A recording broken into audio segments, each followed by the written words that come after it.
నమస్తే, welcome to special topic.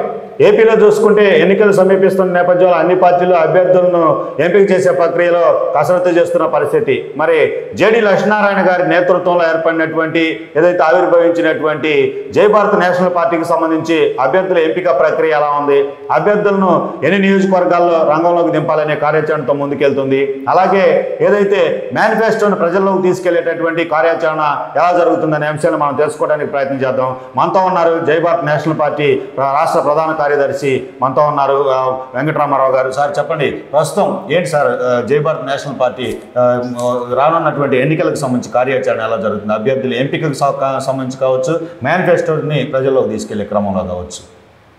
కరెక్ట్గా 3 months బిఫోర్గా December 22, 2023లో మేము పార్టీని అనౌన్స్ చేయడం, లాంచింగ్ చేయడం జరిగింది. మా అధ్యక్షులు శ్రీ జేడి లక్ష్మీనారాయణ గారి అధ్యక్షతన ఈ పార్టీని సగర్వంగా రాష్ట్ర ప్రజలకు అంకితం చేస్తూ పార్టీ విధి విధానాలని వివరిస్తూ, ముఖ్యంగా ప్రత్యేక హోదా రాష్ట్రం యొక్క ఆంధ్ర జన్మ హక్కు, ఆంధ్ర హక్కు అని చెప్పేసి ప్రజల్లోకి నాటుకునే విధంగా ఆయన ఉద్భాటన జరిగింది. ఆ రోజు నుంచి ఈ రోజు వరకు కూడా ప్రత్యేక హోదా మీద అనేకమైన కార్యక్రమాలు ప్రజలకి అందుబాటులో ఉంటూ, ప్రజలకి ఒక ఆంధ్ర ప్రత్యేక హోదా బ్యాడ్జెస్ కూడా మేము ప్రతి ఒక్కరం కూడా నిరంతరం ధరించి చేసేటట్టు సుమారుగా 1,00,000 బ్యాడ్జీలు ప్రజలకి మేము అందుబాటులో తెచ్చి వాళ్ళకి అందిస్తున్నాం జరుగుతుంది. ఈ కార్యక్రమాన్ని కంటిన్యూగా చేస్తూ ఈ జై భారత్ నేషనల్ పార్టీ అభ్యర్థుల ఎంపిక చాలా చక్కగా జరుగుతుంది. 3 పాయింట్లు మేము చాలా క్లారిఫికేషన్ తీసుకొస్తా ఉన్నాము. నెంబర్ 1, క్రిమినల్ రికార్డ్ లేకుండా ఉండటం ఒకటి. నెంబర్ 2, అతను కొద్దిగా మంచి వ్యక్తిగా ఆ ఏరియాలో, ఆ కాన్స్టిట్యున్సీలో, ఆ అసెంబ్లీ నియోజకవర్గంలో సెగ్మెంట్లో కొద్దిగా మంచి పేరు కలిగి ఉండాలి. నెంబర్ 3, మినిమము ఎలక్షన్ కమిషను ఏదైతే మనీ ఫైనాన్స్ ఫండ్ ఖర్చు పెట్టే విధానం ఏదైతే ఉందో, ఆ లిమిట్ ఉందో, ఆ లిమిట్ వరకు డబ్బులు ఖర్చు పెట్టే ఒక క్యాండిడేట్లు. ఎందుకంటే రాష్ట్రంలో కూడా అడ్వర్టైజ్మెంట్కి తన ఫేస్ పబ్లిక్లో చూపించడానికి డబ్బులు అవి సరిపోతాయి కనుక డబ్బులు కొనే విధానానికి కానీ, డబ్బులు ఎరచూపి ఓట్లు కొనుక్కునే విధానానికి కానీ ఎక్కడా కూడా జై భారత్ నేషనల్ పార్టీ అసలు ఎవరిని ఉత్సాహపరచదు. అన్ని చోట్ల కూడా ప్రజలకి ఒక మంచి జరగాలనే కాన్సెప్ట్తోనే ఒక బ్రహ్మాండమైన మేనిఫెస్టోని ప్రజలకి మేము అందించడం జరిగింది.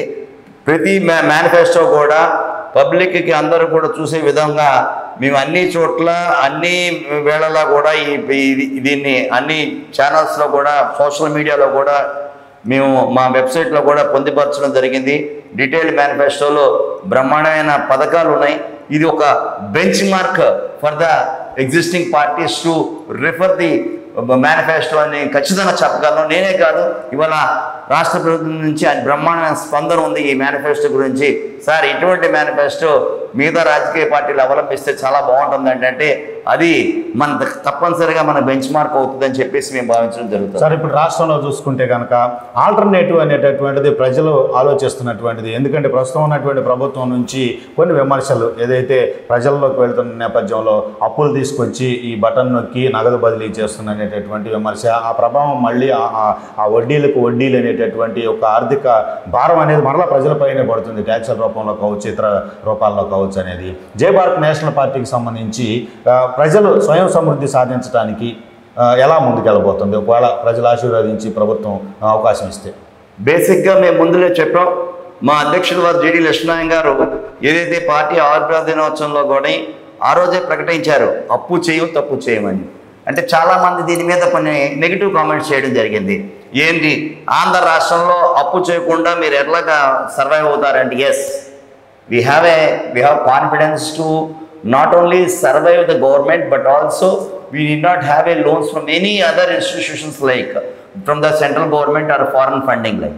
ఎందుకంటే ఇది చెప్తున్నామంటే మనకి ఎక్కడైతే అవినీతి నిర్మూలన 200%, 1000% చేయగలమో, ఎక్కడైతే ప్రతి రూపాయి టోటల్గా మొత్తం రూపాయి కూడా అక్కడ ఖర్చు పెట్టే విధానం ఒక ప్రాజెక్టుకి కనబడుతుందో అక్కడ మనకి ఖచ్చితంగా ఈ డబ్బులన్నీ మిగులుతాయి అనమాట. ₹1 ఖర్చు పెడితే ఈరోజు కేవలం 10 నుంచి 15 పైసల వరకే జరుగుతుంది.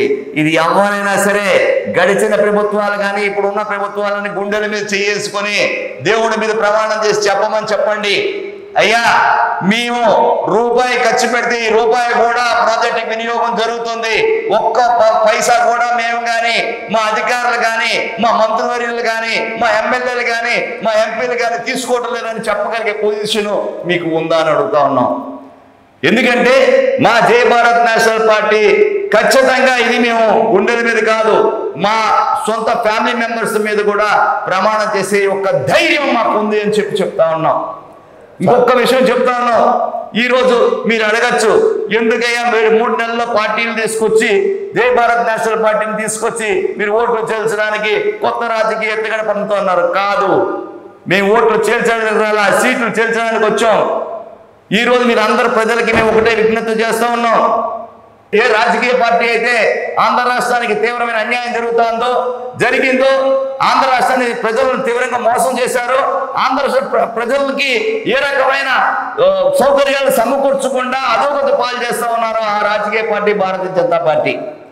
ఈ రోజు రాష్ట్ర ప్రజలు ఎన్నుకున్న ప్రభుత్వాలు ఏదైతే గడిచిన ప్రభుత్వాలు కానీ ఉన్న ప్రభుత్వం కానీ మరి ఆల్టర్నేటివ్ అని చెప్పుకొని తిరుగుతున్న జనసేన అధ్యక్షుడు పవన్ కళ్యాణ్ గారిని వీళ్ళకి వేసే ప్రతి ఓటు కూడా భారతీయ జనతా పార్టీ చెందుతుంది. అంటే వీళ్ళందరూ కూడా ఢిల్లీ నరేంద్ర మోడీ గారి దగ్గర మోకాలిట్టి అయ్యా మమ్మల్ని రక్షించండి, అయ్యా దేహి అనే పరిస్థితి ఈరోజు ఉన్నది.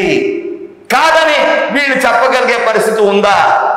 అరే 0.1 less than 1% ఉన్న ఓటింగ్ ఉన్న భారతీయ జనతా పార్టీ ఓటింగ్ నిజంగా ఉంది ఈ ఆంధ్రప్రదేశ్ రాష్ట్రంలో. వాళ్ళు నిజంగా పొత్తు కావాలని కోరుకుంటే వాళ్ళు వచ్చి కదా చంద్రబాబు నాయుడు గారిని బతులాడుకోవాలి, ఈ లైన్ని పిలిపించుకోవడం అంటే ఎంత దారుణమైన పరిస్థితి ఉంది అని చెప్పి రాష్ట్రంలో మీరు ఒక్క దఫా ఆలోచించండి.